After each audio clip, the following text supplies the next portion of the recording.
আসসালামু আলাইকুম।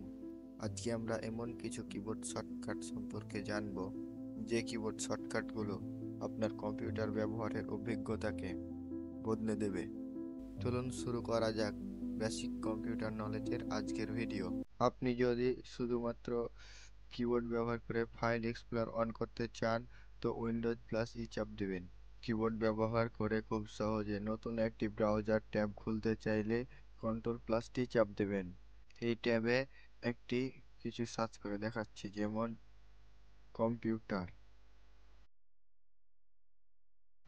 আপনার অবস্থানরত ট্যাবটি ক্লোজ করতে চাইলে কন্ট্রোল প্লাস ডাব্লিউ চাপ দিবেন। পূর্বে ক্লোজ হওয়া ট্যাবটি পুনরায় চালু করতে কন্ট্রোল শিফট টি চাপ দিবেন। আপনার ব্রাউজার হিস্ট্রি দেখতে চাইলে কন্ট্রোল এইচ চাপ দিবেন। আপনার ওপেন হয়ে থাকা সফটওয়্যারটি ক্লোজ করতে চাইলে অল্ট প্লাস ফাংশন কি 4 চাপ দিবেন।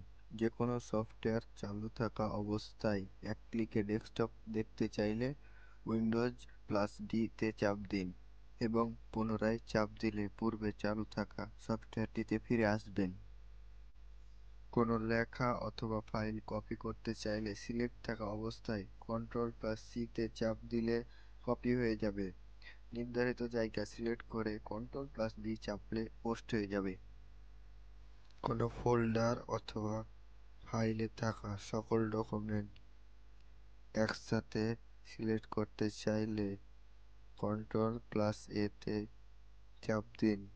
এবার মুভ অথবা কাট করতে চাইলে কন্ট্রোল প্লাস এক্স এ চাপ দিয়ে নির্ধারিত জায়গা সিলেক্ট করে কন্ট্রোল প্লাস ভি তে চাপ দিন। পূর্বের অবস্থানে ফিরে যেতে চাইলে কন্ট্রোল প্লাস জেড এ চাপ দিন। বড় ডকুমেন্ট, ফাইল অথবা ব্রাউজার থেকে নির্দিষ্ট কিছু খুব সহজে খুঁজে পেতে চাইলে কন্ট্রোল প্লাস এফ এ চাপ দিলে সার্চ বারটি চালু হয়ে যাবে, যেমন কম্পিউটার। ভিডিওটি ভালো লাগলে অবশ্যই লাইক দিবেন আর এই ধরনের নতুন নতুন ভিডিও পেতে চ্যানেলটি অবশ্যই সাবস্ক্রাইব করবেন।